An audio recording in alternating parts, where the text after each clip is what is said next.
Want more joy? Just own you.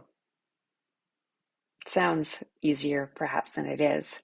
15 years ago, I became a coach because after studying psychology for a while, it seemed to focus on what was wrong with people, and coaching was born out of positive psychology, essentially what was right with people. It focused on their values, their strengths, what they loved, and what lit them up. I loved that idea. That felt so much more like me.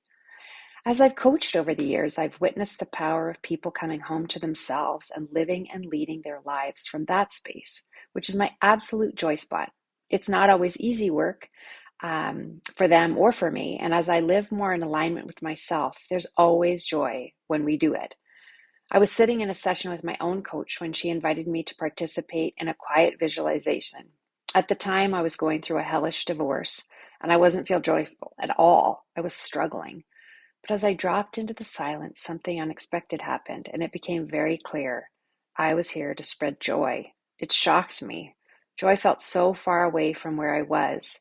But the more I explored it, the more I realized joy wasn't something I had really understood. I thought it was about happiness, and I came to realize that the kind of joy I connect with is the joy that is deeply rooted in our truth. In one of my last conversations with her before she passed away, she said, "It's not just the word joy. Joy is an acronym for something really important for you in your work. The essence lies in the acronym," which I recently discovered. As seems to be the case, at least lately, it came up in my meditation and I heard, "Just own you. That is the essence of joy." It hit. But when I started writing after my meditation, I put it together, and the acronym I had been waiting for, JOY, just own you. Ah! I could hear the angels sing. Well, not really, but sort of. This is my life's work. Own who I am and bring that to the world unapologetically. And that's the magic that comes in my most meaningful coaching conversations and work helping people wholeheartedly embrace who they are, shine their light unapologetically into the world. Joy, just own you. That's the joy I'm here to help people uncover. Just own you. Not the version shaped to meet expectations, not the one that shrinks to keep the peace, not the one who performs, the whole, deeply human you. This is my why, to help people reclaim their truth, their voice, their light, to live in alignment with their deeper why, what my current coach calls my sacred why. That fuels everything for me. Because without knowing our why, it's easy to drift and to feel disconnected, to lose our sense of meaning, and without it, our joy. I read this morning in a blog post by Arthur Brooks, who talks about the science of happiness, a part of joy. The mental health issues we see today are a symptom of a deeper problem, which is a growing inability to define and understand life's deep meaning. People, especially young people, often feel that they don't know the why of their lives. Worse, evidence suggests that they're not even looking for it, nor are we encouraging them to do so. This creates a feeling of emptiness, especially when times are inevitably rough. The dramatic rise in people's screen time and internet usage is not the reason for this, but has made the problem much worse. It interrupts the default mode network, the set of brain regions that become active when we are mentally at rest, which neuroscientists have found is crucial for finding high-level meaning, memory, future contemplation, and daydreaming. I see it in all age groups, that we, perhaps because of the pace and demands of our lives, have lost touch with ourselves, and with that, a deep sense of meaning and purpose. Very often, we have never even considered our why.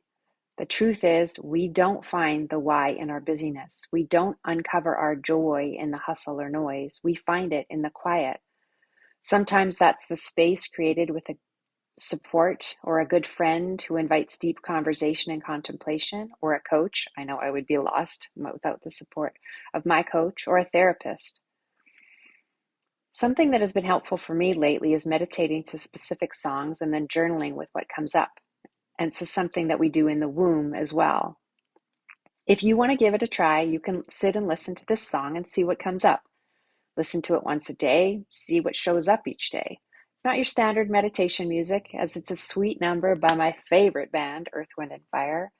Maybe it's even the music itself that feels good or invites you to move. Just own you and your experience with it. I've attached it here. And if you want to take this contemplation a step further, which I often do, I meditate and then I journal. Journal with these prompts. Just write the answers that come up for you. Try not to pause and write for 1 minute at least when you answer these questions. You could take one a day for the next week if you'd like. What would it mean for you to wake up? What does it mean for you to walk in the light? What would it mean to bring more substance to your life? What part of you has been pushed aside? What are you worthy of that you have been setting aside? What is your heart holding that you need? What break or change are you longing for?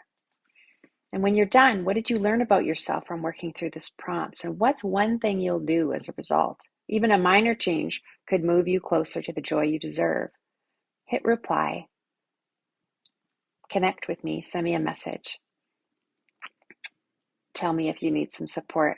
Another opportunity is the womb we have this weekend, a place for women to reflect and restore. It's a safe container. This is a monthly sanctuary for women to pause, reflect, and reconnect with what matters most. To rest, to rejuvenate, to reconstitute, to just own you. This Sunday, June 8th, we gather around the theme of grace.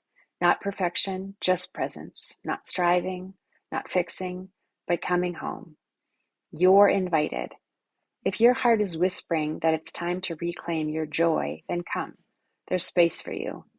Join me in the womb this Sunday, June 8th at 1 p.m. Mountain. This is a camera and mic off space so you can be fed and nurtured in a safe and intimate environment, because that's what wombs are made for, a safe container for growth where you can just be and explore grace. This is a space where I guide you through meditation, visualizations, and journal prompts, all led by meaningful music playing throughout.